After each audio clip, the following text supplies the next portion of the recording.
When I worked at a Panera Bread in college, I got creative with my name tag. I designed it myself on white stock paper. My name in the middle, and around the border, I put Isaiah 53:6 in Hebrew. To most people, it just looked like some sort of cool tribal design. But we had a lot of Jewish customers that would come in. And when they could read Hebrew, something fascinating would happen. Their faces would light up. Oh my gosh, you know Hebrew. They'd lean in and start reading the verse out loud. But before they could finish, you could watch the joy drain from their faces. They'd look up at the menu and just start ordering as if nothing happened. Conversation over. Why? Because they knew exactly who Isaiah 53:6 was talking about. And it's from their own Bible, written 700 years before Christ was born. Today, I'm going to show you the real reason Jews reject Jesus, and it's not what you think. Here's what we're going to cover.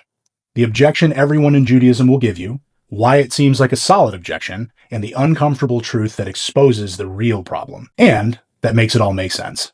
So if you ask any religious Jew today, if Jesus fulfilled so many Messianic prophecies, why don't you accept him as the Messiah? You'll get the exact opposite answer. Because he hasn't fulfilled the Messianic prophecies.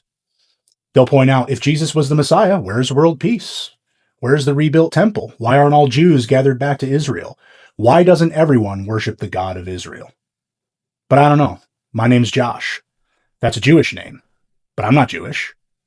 And how many Davids and Johns and Michaels and Samuels and Nathans do you know? Sarahs, Hannahs? Those are all Hebrew names that have become popularized in cultures all throughout the world as the knowledge of the Hebrew scriptures has spread worldwide. And it's not Judaism that's responsible for spreading that knowledge. But we still don't all worship the same God, so I guess they still have a point. But this isn't just a modern Jewish objection. It's the same argument that's been made for 2 millennia, really. And surprisingly, it was the same confusion Jesus' own disciples had. Right after his resurrection, they asked, "Lord, will you at this time restore the kingdom to Israel?" They expected an immediate political fulfillment. You got crucified. Didn't expect that. You rose from the dead. Whoa. So now you're going to do Messiah stuff, right? Rescue us from the Romans, establish the forever Jewish kingdom. But here's what's crucial to understand. The Bible doesn't start with Moses on Mount Sinai. It starts with Adam in the garden. There's no book of Exodus without first the events of Genesis. Man lost communion with God in Eden. And it was God's careful planning to restore that relationship with Israel as his instrument. In fact, the very first prophecy ever given in the Bible, before Israel was even a thing, was in the garden about this very problem. God said the seed of the woman would crush the head of the serpent. Seed of the woman? Women don't have seed. Men do. Unless it's referencing a virgin birth, maybe? And what's this seed going to do? Defeat the one who caused separation between God and man. So God chose Abraham, the father of the Jews, and told him through his seed all nations would be blessed. And in fulfillment of this, he told Israel that they had 2 jobs going into the promised land. Bring judgment to those currently residing there, and make peace with the surrounding nations, who would pay tribute and come under the nation of Israel in that way, and through this relationship be introduced to the true God. But 500 years later, Isaiah admits their failure on both points, saying, "We have not accomplished any deliverance in the earth, nor have the inhabitants of the world fallen." Although Israel failed as God's instrument of reconciliation, they would still fulfill this objective through the Messiah, who would represent them as a nation. "I will keep you and give you as a covenant to the people and as a light to the Gentiles." That's Isaiah 42:6. In chapter 49, he says, "It's a small thing that you should be my servant to restore Israel. I will also give you as a light to the nations, that you should be my salvation to the ends of the earth." And how will he save them? What's this salvation?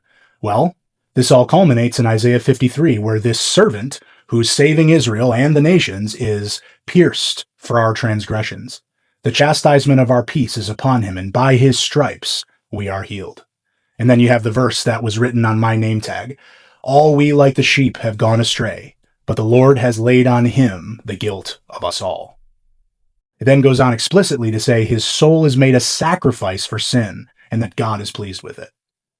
Now, the Jews will object that this servant character in Isaiah is just the nation of Israel as a collective, not the Messiah. But this objection largely arose in medieval times as a response to Christianity, with some earlier major Jewish sources like the Targums and even the Talmud that tied this character in Isaiah explicitly to the Messiah. And in the passages we just looked at, he's shown to be a separate entity clearly, as one who saves both the nations and Israel. So with how clear all this is in the Hebrew Bible, you'd think Israel would receive this one with open arms, right? But Isaiah says, he is despised and rejected of men, a man of sorrows and acquainted with grief. And we, the Jewish people, hid our faces from him. He was despised, and we did not esteem him. The prophets tell us he'll be rejected by the nation, not well received.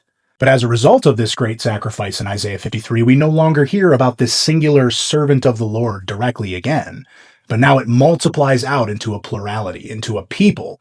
As it says in the following chapter, this is the heritage of the servants of the Lord, plural, and their righteousness is from me, says the Lord. So the pattern becomes clear. Israel fails to bring judgment and salvation. The Messiah accomplishes both by offering his soul as a payment for sin and providing righteousness that comes only from God. After his sacrifice, many servants go on to carry his work. Now here's what Jews aren't wrong about. The Messiah will be a political figure and will establish an everlasting kingdom as a Jewish king. Christ hasn't fulfilled that yet, it's true. But it's unfair to act as if the New Testament doesn't address this, like a lot. In fact, it's a constant theme. 3 different times in the book of Revelation it says that when Christ returns, he will rule the nations with a rod of iron. A clear reference to Psalm 2, the great Messianic psalm where the Messiah rules over the nations in this exact way, with a rod of iron.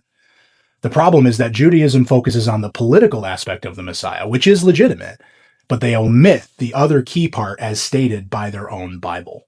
The part that underlies why this Messiah is going to have to rule the nations with a rod of iron. The issue of sin and man's relationship with God. It all starts there, and Jesus is the only figure throughout history who has ever offered an answer to that problem. So if the Hebrew Bible clearly describes both missions, suffering servant, then conquering king, why do the Jews still reject this? Because accepting Jesus means admitting their religious leaders made a mistake. Admitting that they subjected their own Messiah to capital punishment would not really be an easy thing to come to terms with. In fact, there's another prophecy that foreshadows that very reality.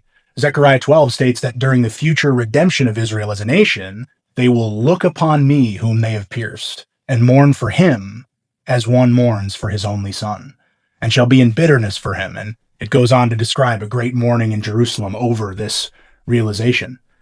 And further, it means potentially losing family, community, identity. In Orthodox communities, it can mean losing everything. That Isaiah verse on my name tag hit them so hard because deep down they know. The prophecies Jesus fulfilled aren't vague. They're incredibly specific, written centuries before he was born. Born in Bethlehem, from the line of David, and the New Testament traces his lineage all the way back to David. Betrayed for 30 pieces of silver, killed alongside criminals, but buried with the rich. Lots cast for his clothing, being made a covenant for the people as a sacrifice for sin, and on and on and on. The evidence is undeniable. So the next time someone challenges you on why Jews don't accept Jesus, you'll know the real answer.